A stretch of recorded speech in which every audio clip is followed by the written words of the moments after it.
Tiga. Aspek. Bismillah, 1, 2, 3. Roll action. Halo Sobat L. Halo Sobat L.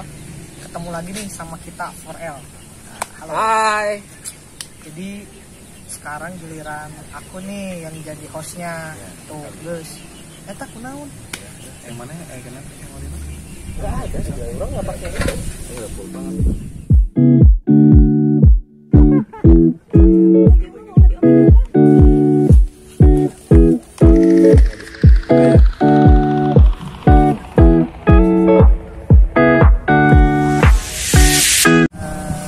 Halo Sobat L.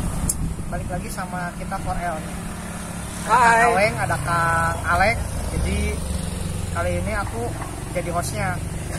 Dimana kita mau bahas Apa nih? pengalaman Oh, iya. kalian tuh yang pada nanjak ke Cikuray, tepatnya Gunung Cikuray yang ada di Bandung, di Garut ya. Garut punya cerita. Ya, Oh, Garut nggak punya ikut, cerita. Saya nggak ikut, teman-teman. Jadi kebetulan waktu itu ada Sesuatu lah ya. Jadi Apa sesuatunya? Emang harus diceritain gitu? nggak usah lah. Jadi sesi ini kita lebih ke pengalaman mereka, kita dengarkan Oh, aja iya, gimana oke. pengalaman mereka waktu nanjak ke Cikuray. Seru sih. Kemarin kita nanjak ke Cikuray tanggal 12 ya.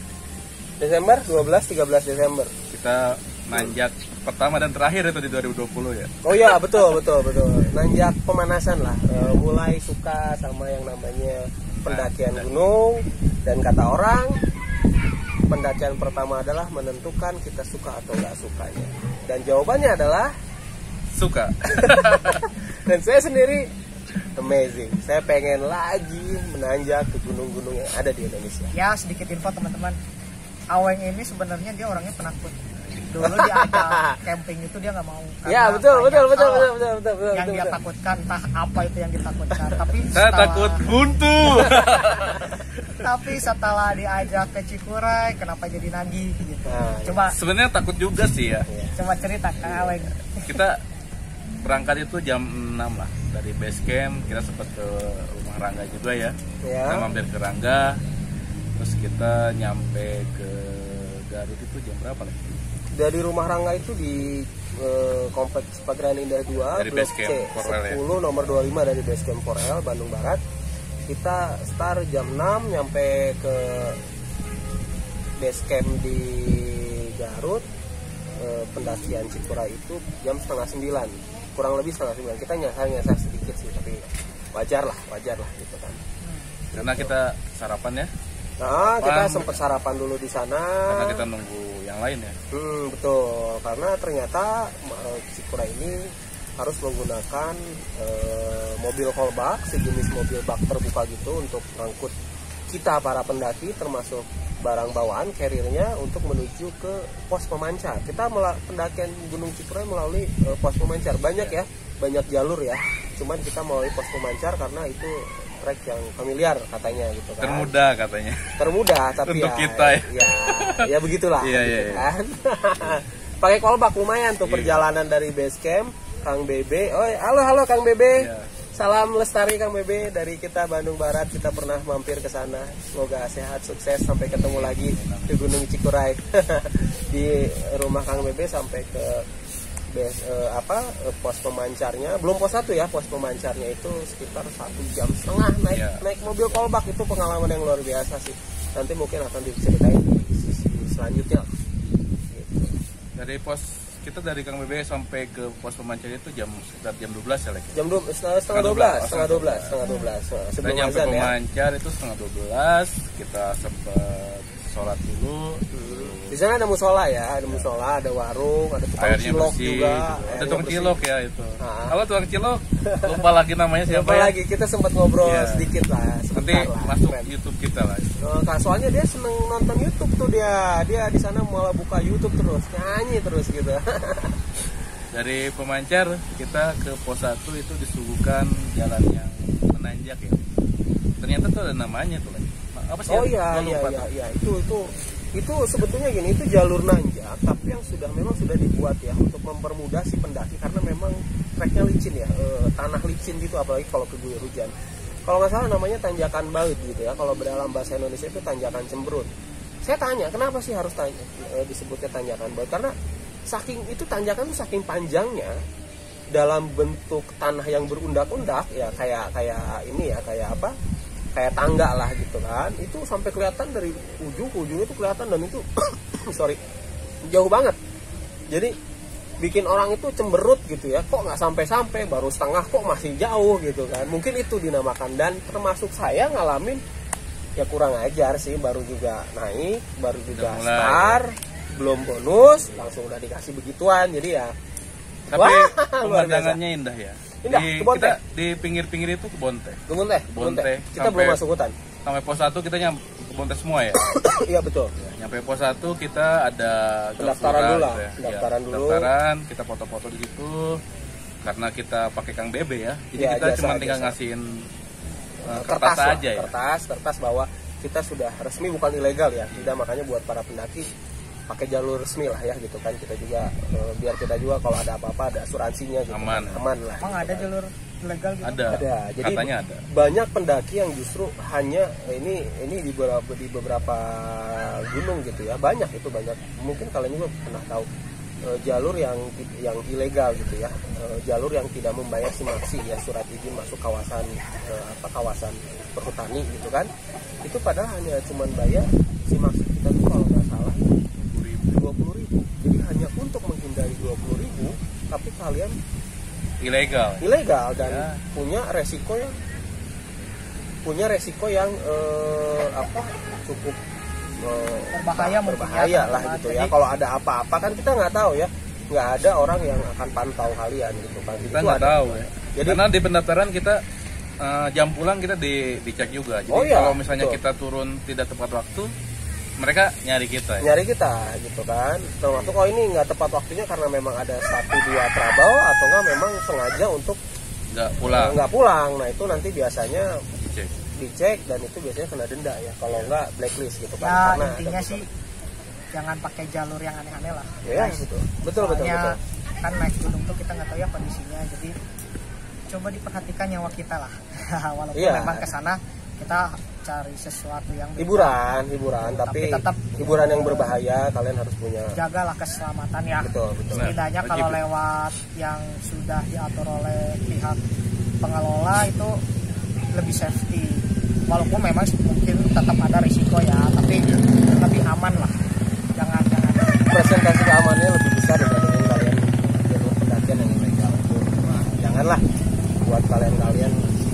Oke Kang, dari pos 1 ke pos 2 tuh berapa lama? Dari pos 1 ke pos 2 saya lupa, karena kita kelewat ya lagi ya. Lumayan, pos 1 ke pos 2 itu lumayan panjang ya.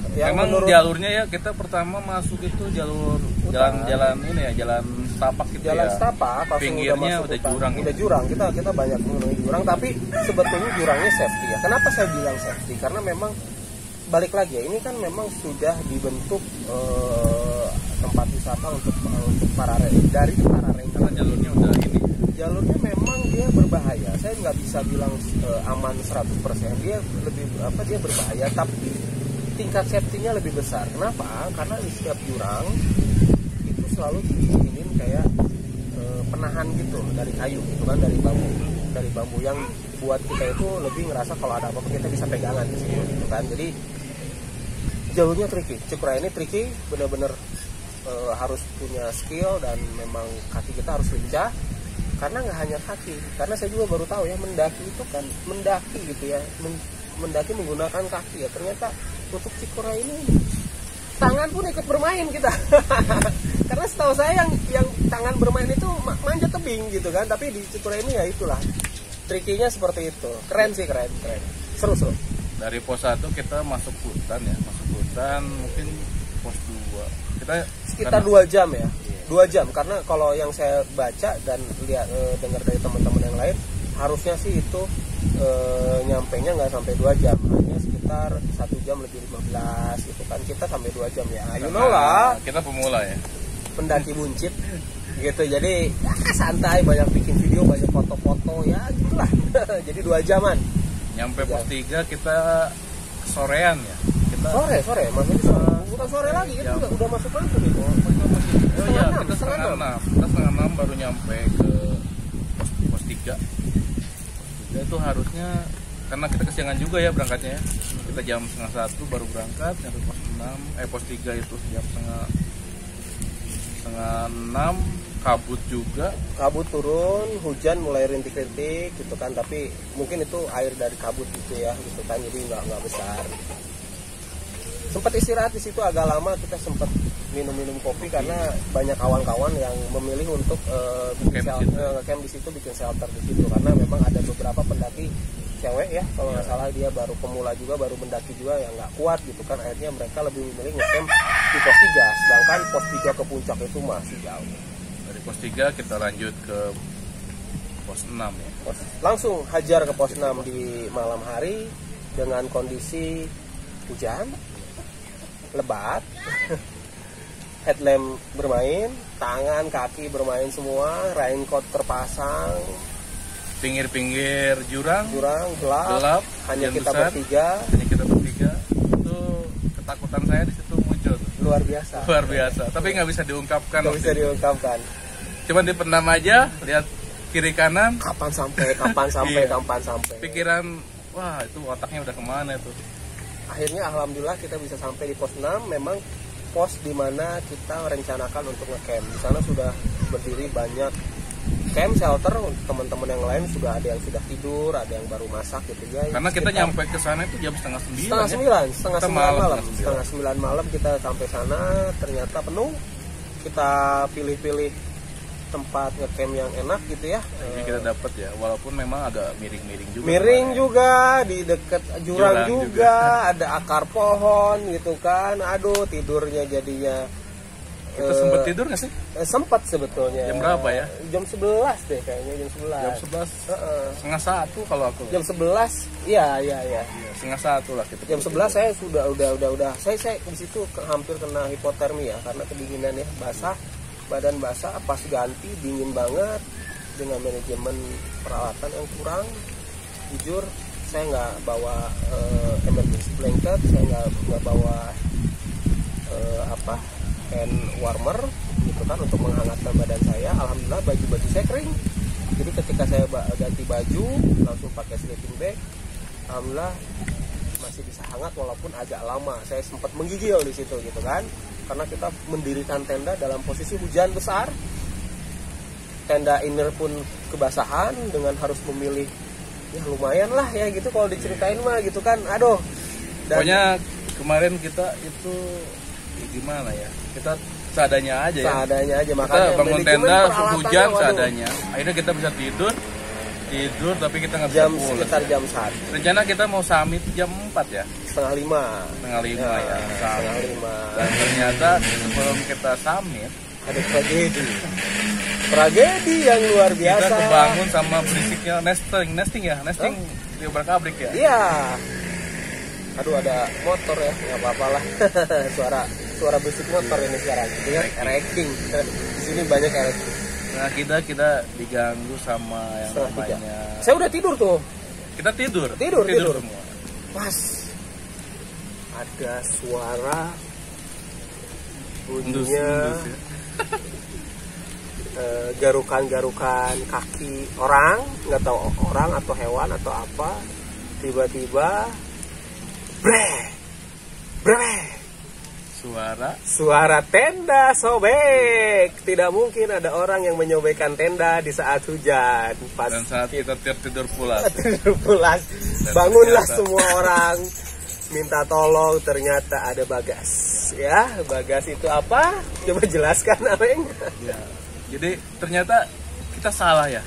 Ternyata kalau kita ngecamp di pos 6, setelah kita tahu ya, ternyata di situ tuh rawan bagas. Ternyata. Justru itu rawan bagas. Katanya yang lebih aman itu di pos 6. Pos 7 katanya. Iya, pos 6 tuh rawan bagas. Kalau dan bagasnya itu dia sebesar rangga lah ya. Gila, karung 50 kilo. Lebih besar itu. Saya tahu bagas itu artinya itu babi ganas ya. Jadi disebutnya bagas. Kalau saya nyebutnya bagong sih ya kalau di Sunda gitu kan.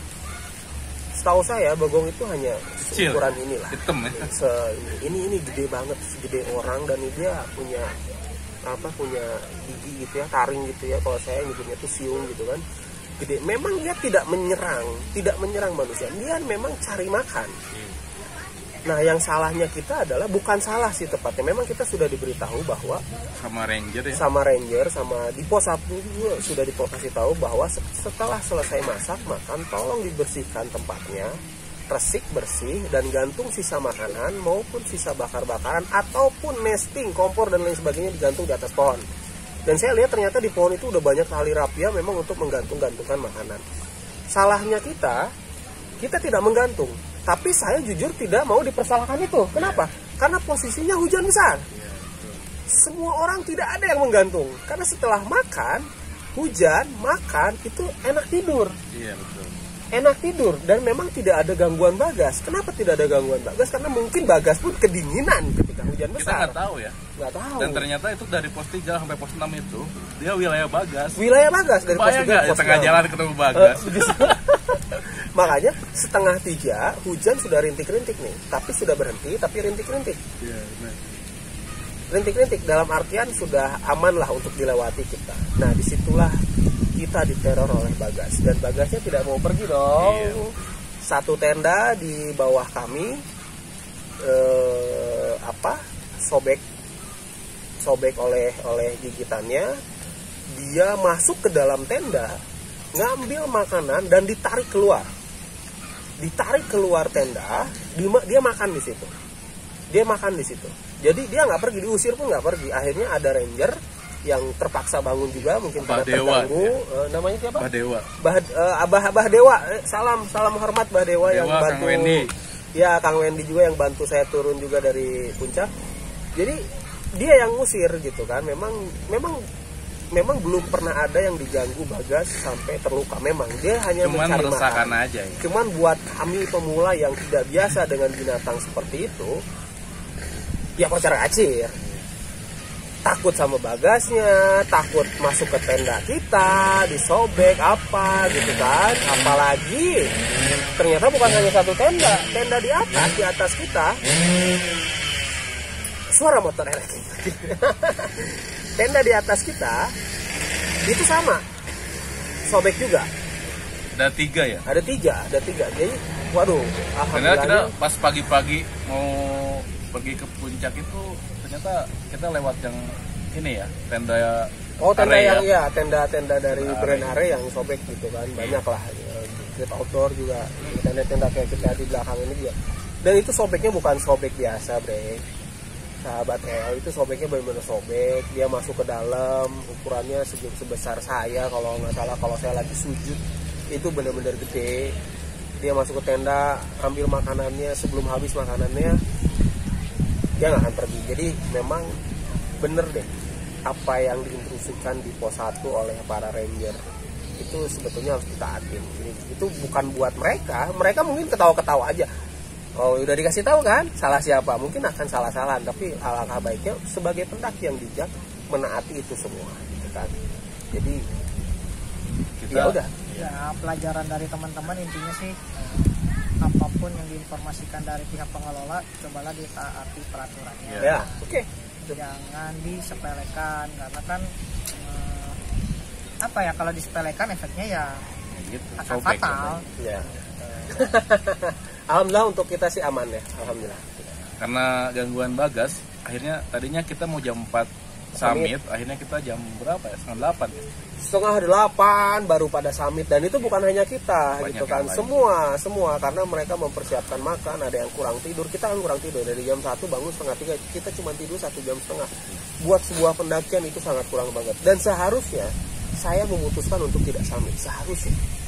Seharusnya ya, karena kenapa ya? Karena fisik makanan yang kurang, kita habis kehujanan, saya habis menggigil, itu badan nggak menerima untuk saya bisa naik sampai atas gitu. Makanya nanti di akhir cerita ada beberapa case yang memang waduh luar biasa lah ya, kurang baik lah, pengalaman kurang baik. Tapi dengan tekad ternyata saya bisa sampai puncak dengan kondisi badan yang lemas, kurang tidur, setengah lapar gitu kan, baju sebagian basah gitu kan.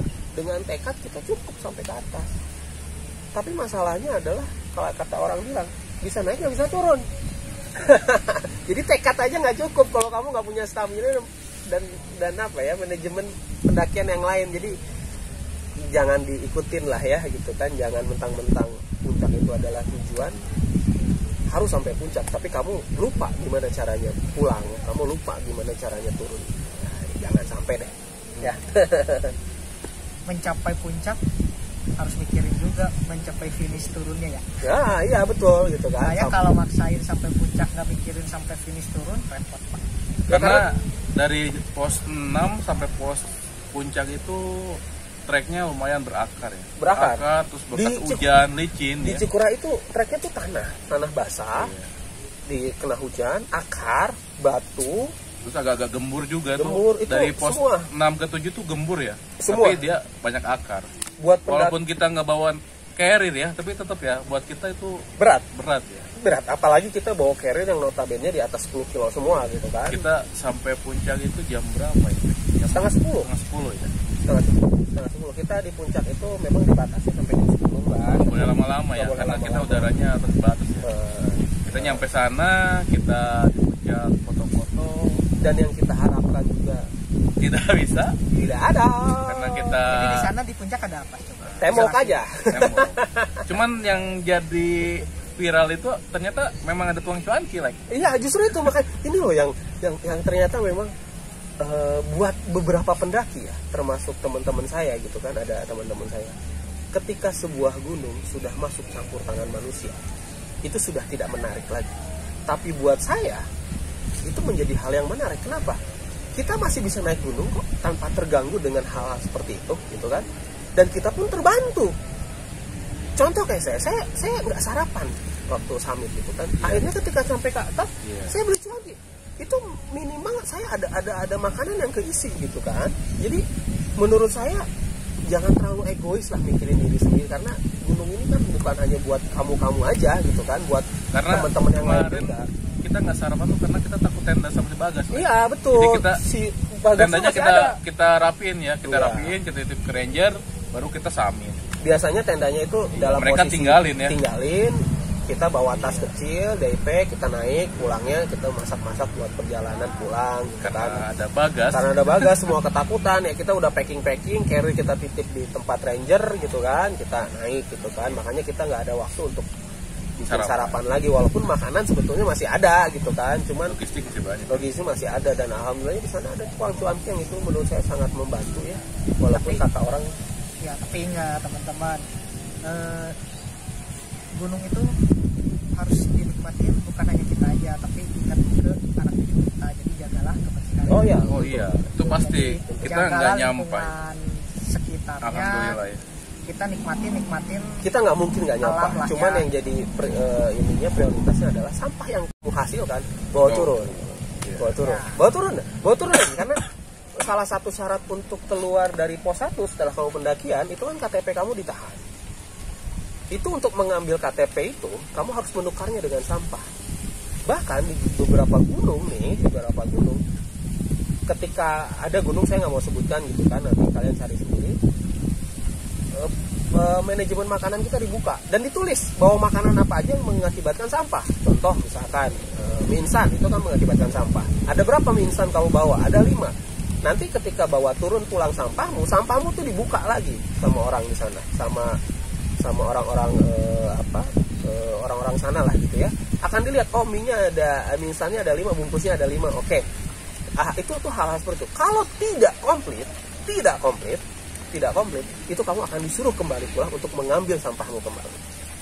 Nah, yang agak rancu ini adalah puntung rokok. Gimana tuh puntung Ya rokok? jangankan puntung rokok, masker juga banyak kemarin kita Masker, lewat. ya. Puntung rokok belum ada ininya sih ya, tapi untuk beberapa pendaki yang sudah menggunakan teknik ultralight, biasanya rokok tidak bisa dihindarkan. Mereka bawa asbak sendiri, asbaknya bentuknya macam-macam yang bisa dibawa portable. Setelah ngerokok selesai dimasukin ke asbaknya, jadi tidak dicampurin ke kantong trash bag sampahnya. Tapi Jadi kalau macam-macam. puntung rokok lebih ke organik kali ya, mudah terurai untuk si bakonya ya. Iya, tapi kan untuk Kalau untuk si Busanya. busanya busanya ya, kan susah. ya. Jadi ya itu macam-macam, tapi yang jelas yang terlihat lah ya, kayak bungkus mie itu harus bawa pulang lagi. Dan ingat ya, kemarin juga kita juga salah, termasuk saya juga nih salah, Kang Aweng gitu ya. Ketika kita mendaki rame-rame, makan rame-rame, masak rame-rame, tapi ketika pulang sampahnya dibawa cuma satu orang. Nah itu saya baru belajar tuh. Sampahnya kita menghasilkan rame-rame, dibawa pulangnya pun harus dibagi-bagi. Itu jadi harus sendiri ya? Iya, dalam arti nanti kesadaran sendiri. Kesadaran sendiri apa yang akan kita bawa, apa. Jadi jangan, terkadang kan sampah itu misalkan banyak nih satu trash bag begini gitu kan. Itu kan kalau digantung di carrier kan goyang-goyang kasihan gitu kan. Tapi kalau kita bagi sama misalkan kita bertiga itu si sampah masih bisa kita masukin di dalam carrier yang kosong gitu kan dengan bersih. Jadi nggak akan menggantung kemana-mana. Makanya terkadang suka lihat kan para pendaki ketika pulang tidak bawa sampah, mana trash bagnya, mana sampahnya. Ya karena memang mereka tidak digantung, mereka masukin ke dalam. Seperti itu dibagi-bagi. Itu saya menyerahkan kepada Kang Aweng sama satu teman saya lagi gitu kan. Saya bebas gitu kan. Itu salah sih. Saya banyak belajar dari situ. Makanya mohon maaf buat teman-teman yang ngelihat kita di Cikurang kemarin agak sedikit kurang sopan dan kurang tahu ilmunya gitu kan. Nextnya kita akan insya Allah akan lebih baik. Insya Allah.